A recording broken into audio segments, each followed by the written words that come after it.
GFML-jevci. Klepet z bivšimi dijaki Gimnazije Franca Miklošiča Ljutomer.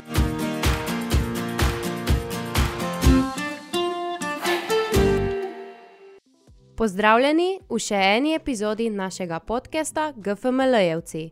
Naši gostje so nekdanji dijaki GFML, ki se ukvarjajo z različnimi zanimivimi področji. Tokrat bomo pokukali v svet fotografije in tiska. Z vami sem Kaja Furlan, ob meni pa je Miha Milič. Gospod Milič, dobrodošli. Pozdravljeni in hvala za vabilo. Miha Milič se je podal na zanimivo življenjsko in poslovno pot. Je direktor in soustanovitelj podjetja Digifot, ki je zraslo iz družinske tradicije fotografije in se razvilo v uspešno zgodbo digitalnega fototiska. Poleg poslovnih uspehov je navdušen jadralec in ljubitelj aktivnega življenjskega sloga. S vsakim gostom se na začetku pogovora v mislih vrnemo v srednješolski čas. Kaj ste občutili danes, ko ste se ponovno sprehodili po šolskih hodnikih? Kaj je bilo tisto prvo, ki vam je prešinilo misli? Prvi občutek je bil veliko novega, drugače, kar je več kot normalno, saj je minilo kar nekaj časa že od tega, kdaj sem bil nazadnje tu. Všeč mi je razvoj, všeč mi je umetniška smer, ki sem jo hitro začutil. Predstavili ste mi novo gledališko dvorano oziroma dvorano za dramsko igro in gledališče in se mi zelo dopade in podpiram te smeri, saj se mi zdi kreativnost v tem obdobju zelo pomembna. Bili ste v razredu Marije Meznarič. Kako se spomnite razredničarke in sošolcev? Res je, ja. Učiteljica oziroma profesorica Marija je bila zelo zavzeta za nas, čutili smo se udobno in varno, kar je zelo pomembno. Tudi ko smo kdaj kaj ušpičili se, koliko se je le dalo in dokler bo v mejah normale postavila, zavzela za nas, da ni bilo kakih hujših ukrepov, če je bilo kdaj kaj takega, ampak vse mislim, da smo bili tudi dokaj normalni in pridni. Torej, kakšen razred ste bili? Povezani, mislim, da močni, uspešni, pa dokaj divji. Se spomnite kakšne dogodivščine, bodisi iz razreda ali iz kakšne ekskurzije? Ja, spomnim se jih veliko, mogoče te, ki so najbolj ostali v spominu, niso direktno za podcast, iskreno. Res je ogromno spominov, ne. Veliko je bilo nekih smešnih anekdot v razredih, dostikrat smo se vsi začeli med poukom nekontrolirano smejati. Res ta neka povezanost, veliko je bilo posameznikov, ki smo mogoče izstopali, ampak nihče pa ni prevladoval, da bi zasenčil drugega in res pa bili povezana celota, bar tako imam spominu, no. Upam, da tudi drugi. Kaj pa odločitev za študij? Kam ste se vpisali? Vpisal sem se najprej na pravno fakulteto v Ljubljano in po prvem letu poskusa tega študija ugotovil, da ni zame. In to je bilo tudi obdobje, ko sem v bistvu že začel razmišljati o poslovni poti oziroma sva skupaj z bratom Petrom začela razmišljati o poslovni poti kot neka nadgradnja družinskega podjetja, saj sva takrat opazila nek trend, neko priložnost. Kot sin podjetnikov sem bil nehote oziroma podzavestno avtomatsko vpet v to neko zgodbo in takrat sva začutila neko priložnost, brat je 6 let starejši, je potreboval on tudi nek korak in sva se odločila potem za skupno poslovno pot. Fotografija ima v vaši družini dolgo tradicijo. Naj poslušalcem omenim, da je Fotošimonka podjetje vašega deda in staršev. Kako se spominjate prvih stikov s fotografijo? Tako je, ja. Če se ne motim, je pred 2 leti bila 60. obletnica podjetja Fotošimonka, torej fotografske tradicije v regiji, ki jo je začel že moj dedek Franc. In kot že iz priloženega, torej fotografija je del mojega otroštva, spomnim se kakih družinskih izletov, kjer je zmeraj bil fotoaparat prisoten in pri očetu in pri mami in potem hitro tudi pri meni in Petru. Kaki izleti so bili tudi namenski, samo za neka fotografiranja in ta stik je odvedno. In poleg samega stika z fotoaparatom je potem tukaj tudi ta prirojen stik z poslovnostjo in z poslovnimi izzivi. Podjetje Digifot je neke vrste nadgradnja družinske tradicije.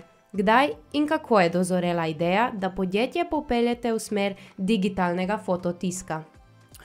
Tako, torej podjetje Digifot je popolnoma ločena veja podjetja Fotošimonka, ki je del družinske tradicije, je pa v branži tesno povezana. Torej, z bratom Petrom sva začutila svetovni trend zelo hitro, ki je nekako nastal v Ameriki, ko se je fotografija oziroma izdelava klasične fotografije zelo tesno začela združevati z digitalnim tiskom. In potem sva tukaj začutila priložnost, da bi trgu lahko, obstoječemu trgu in obstoječim kupcem, ki so prihajali iz blagovne znamke Digifot, iz podjetja Fotošimonka, da bi lahko ponudila druge dodatne produkte, in tako sva se odločila iti v to potezo,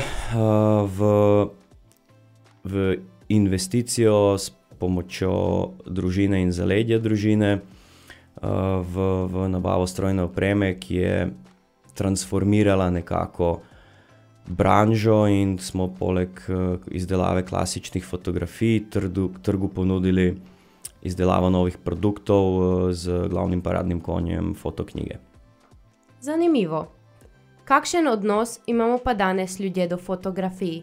Z digitalno fotografijo je namreč prišlo do tega, da fotografije pogosto ostanejo na naših telefonih in računalnikih. Ne najdemo časa, da bi jih pretvorili v neke analogne, papirnate spomine. Ja, ko se je zgodila ta prva digitalizacija fotoaparatov, je pri izdelavi samih fotografij v nekem obdobju 5-7 let se pojavil upad količin.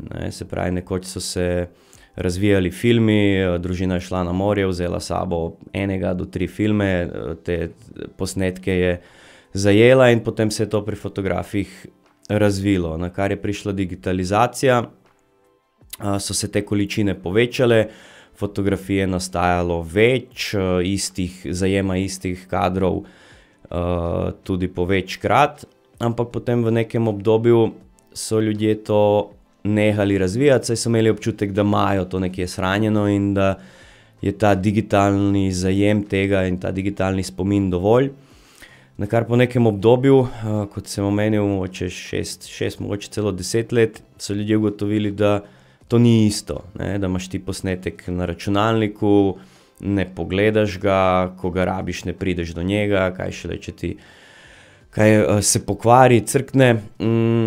In potem se pa je pokazal ta trend eksponentnega naročanja teh digitalnih spominov v analogno obliko, in potem so tudi količine drastično narasle. Se pravi, nekoč si razvil 1 ali 2 filma, to je bilo 60 posnetkov, z digitalnim fotoaparatom nisi bil omejen na to količino in so se ta naročila izdelave fotografij povečala. Si šel iz 60 fotografij na 200 ali 300, koliko je tudi nekako povprečno naročilo trenutno. V podjetju sodelujete z bratom Petrom. Kako vama uspe usklajevati poslovni odnos z bratskim? Tako je, imamo tesno vsakodnevno sodelovanje.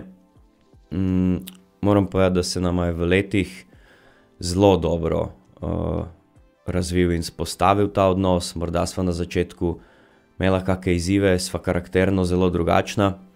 Sva si temu primerno tudi razdelila dela in naloge, prepoznala v drugem kompetence posameznika. In glede na to, da slišim, da imajo družinska podjetja velikokrat ravno z tega naslova izzive, mislim, da nama gre to res zelo dobro in sva močna skupaj. Odlično. Kaj vam osebno pomeni vloga direktorja, katero področje vašega dela vam je najljubše in katero vas največkrat postavi pred izzive? Vloga direktorja osebno iskreno ne pomeni čisto nič. Pomeni mi ta nek občutek, da delamo stvari dobro, da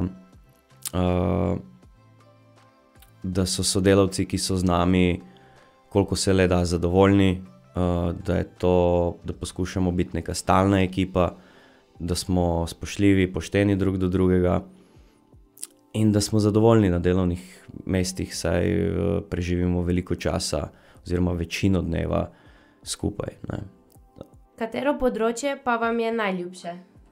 Najljubše mi je morda ustvarjanje kakih novih produktov in projekti, ki so mogoče vezani na zahteven izziv, na kreativo in ti neki drugačni pristopi pri knjigoveštvu. Skratka, ti mogoče neki kreativni momenti, ki jih poskušam še danes imeti veliko, kljub temu, da je tu zadaj ogromno poslovodenja, administracije.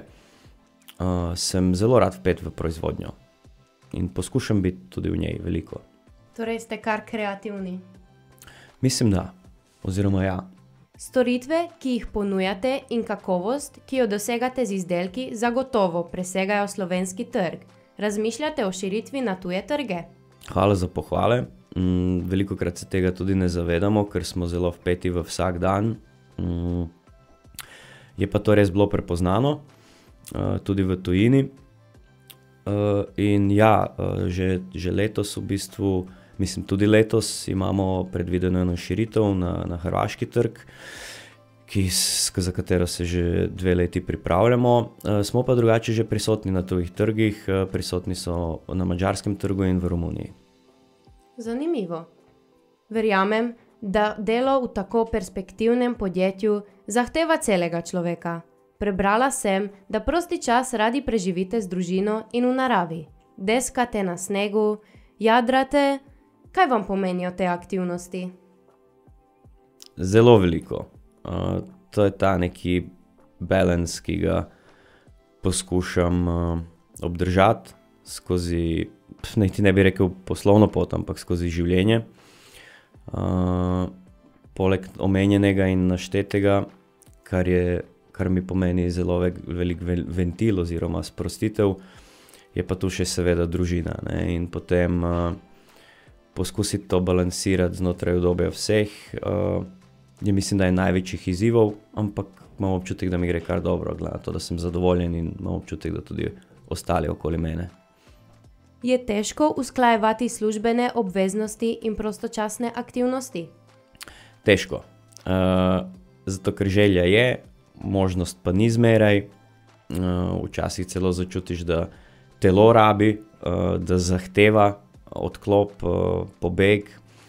In kljub temu, da to začutiš, si morda zaradi obveznosti ne moreš privoščiti, ampak mislim, da sem se skozi leta naučil to dobro balansirati. Za konec, kako bi opisali svoj najljubši trenutek v karieri ali osebnem življenju, ki vas vedno spomni, zakaj počnete to, kar počnete? Zanimivo vprašanje. Če bi razmislil, po moje se zgodi večkrat na dan, pa se ga sploh ne zavedaš. Mogoče en tak res poseben občutek je, ko sva z bratom zaključila renovacijo objekta, ki je bil kupljen znotraj podjetja pred 6 leti in potem stopila v te nove urejene hale, jih pogledala in bila tudi sama nekako navdušena nad tem in se objela in si rekla, ok, nekaj smo naredili, nekaj očitno delamo dobro in to je bil en res poseben občutek. In s tem smo zaključili naš podcast. Dragi poslušalci, prijazno vabljeni, da spremljate dogajanje na naši šoli, saj vsak drugi teden pripravljamo radijsko oddajo Glas GFML in vsak mesec podcast GFML-jevci. Na sporedu lokalnih televizij pa si lahko vsak mesec ogledate oddajo Aktualno na GFML.